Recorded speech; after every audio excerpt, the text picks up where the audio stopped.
May 13th, 2016. That's the day. In December of 2021, when Five Nights at Freddy's Security Breach came out, a lot of its older fans expressed disappointment and the obvious tone shift. The franchise had always been popular with children, but the games weren't childish in nature, for the most part. The older games weren't afraid to convey or even outright show gruesome concepts, while Security Breach was pretty much devoid of any explicitly disturbing subject matter. Is Five Nights at Freddy's a franchise for children? The answer to that question is the same as Mangle's gender, but it all started much earlier on and in a much different and clearer way than you probably expect. I'm Johnny the Night Guard. I live stream starting at 6 p.m. Central Time every Friday. Stop by the stream and let me know what you think of this video. Let's talk about the day that FNAF started to become a children's franchise. And I'm not gonna lie, the ending to this one kind of hits hard. And I'm not just saying that to get you to watch all the way to the end of the video. Warning, this video is full of opinions. Believe it or not, we all have them.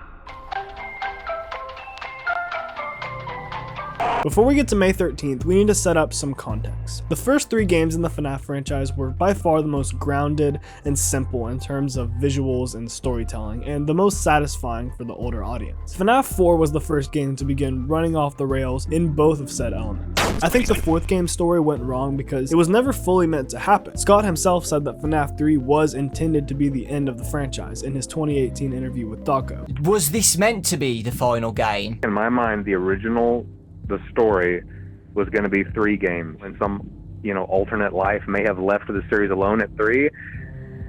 People were not happy with the jump scare. And it's kind of as simple as that. He only decided to continue the franchise after the overly frequent and watered down jump scares in FNAF 3 got a lot of criticism. No one really knew what to do with FNAF 4's story, not even Scott. It had strayed too far from an actual story in a way. Me just saying that, I'm going to get torn apart for even saying that, because people are going to look at what I've ended up with. They're going to be like, and you call this a story? I mean, Five Nights at Freddy's 4, it went too broad for interpretation, and that left people unsatisfied. It's generally accepted that FNAF 4 was meant to confirm that all previous games were actually a dream, but Scott ended up changing the direction of the series due to the negative reaction that the community had to Dream Theory. In order for the franchise to continue, Scott knew that major changes would need to be made to recontextualize the story of the 4th game and to continue the story that had reached a conclusion of sorts, albeit a confusing one. This is where FNAF World comes in, of all games. Now let me be clear, I'm not claiming that the announcement of FNAF World was the day that FNAF became a kids franchise, although that day is closely tied with the announcement of FNAF World. Up until this point, Scott had been making these games almost entirely by himself,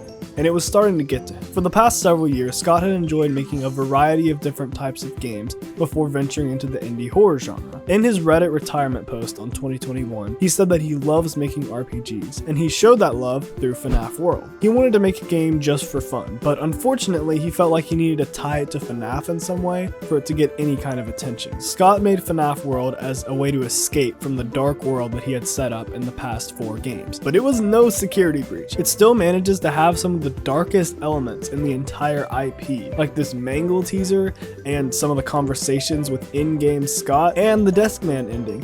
That we'll get to, and was the first time that Circus Baby was revealed. Unfortunately, FNAF World was heavily criticized, just like Scott's previous 2 projects, for unfinished looking gameplay and visuals. Scott responded to the criticism just how he responded to FNAF 3's criticism. He made something new to satisfy the fans. A good friend of mine who's also a mod on my Discord server, which you should totally join, link in the description, recently made his own company, Lone Star PC. And if you're looking for a high quality PC to create your own Mimic program with in order to fight all the other Mimic programs that will inevitably take over the world in the next few years, Lone Star PC is the place for you. Use the link in the description to get free shipping on your next order and to show some support for me and my good friend. Thanks. And here we are, May 13th, 2016. The day that Scott released Update 2 for FNAF World. He removed the original from all platforms, refunded those who purchased the original, and released a free updated version that fixed all of the previous issues and added a lot of new content. One of the more notable additions was this monstrosity. If one managed to complete this wretched minigame, the man in one of the houses in Fazbear Hills would have some new dialogue. In the first update, he tells the player that it's all a mess, and that now there is only one thing to do. In the second update, before the Magic Rainbow minigame is complete, he tells the player that something terrible is coming. In both versions, he tells us to come back later because maybe I will tell you more. After the magic rainbow has been defeated, tell us more he does. I didn't know what else I could do. I don't want to disappoint people, but my mind isn't right. I've made something terrible. Her name is Baby. It's too late to deactivate her. I'm sorry. He then dies on the table, presumably by his own doing, and the eyes of Baby appear in the back of the room. A lot of people were confused about what this was supposed to be, because the guy on the desk died, so he couldn't be William Afton, but it wouldn't have made sense for him to be Henry because Henry is still alive later in the franchise. The man on the desk is Scott. His earlier dialogue is referring to the development of the next FNAF game, Sister Location. At this point, the story, it's all a mess, and he feels like there's only one thing to do. He didn't want to disappoint people by ending the franchise on a less than ideal note. In a way, the franchise that he's built has become something terrible, because he can't seem to let it go, and it definitely won't let him go. It's too late to deactivate the series now, and he's sorry for that. He's sorry that he couldn't have ended Five Nights at Freddy's in the perfect way. He has nowhere to run but forward into madness. He tried to end the series 2 games prior, but they wouldn't let it end. With this minigame, Scott apologized for how everything would be moving forward. This was the game that introduced the idea of things like Remnant and sci-fi concepts that people are still trying to figure out to this day. Scott also trolled everyone by saying that he might delay the game in order to make it more kid-friendly. FNAF 4 is where the story went off the rails, but Sister Location erased all hope of ever finding the rails again. I definitely wouldn't say that Sister Location is a kid's game to the same degree that Security Breach is, but it was the first official game to show off the overtly goofy tone that Security Breach was dominated by.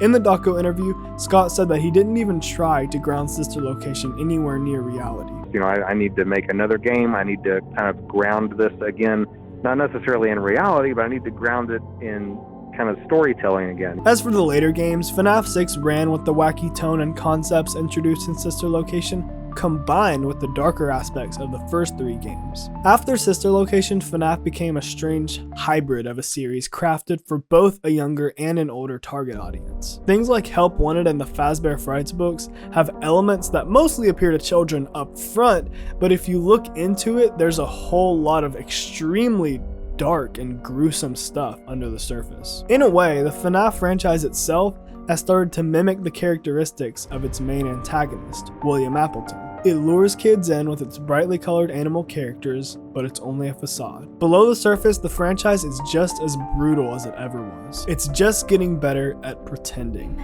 And this convoluted game of make-believe all started right as we were introduced to the one character who's suspiciously fascinated by playing pretend, Circus Baby, and she was introduced on May 13th, 2016.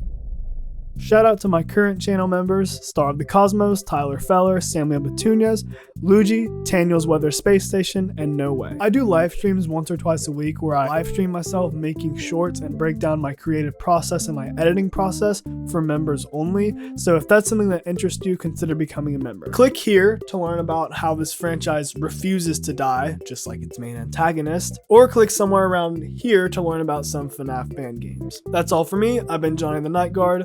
See you next time.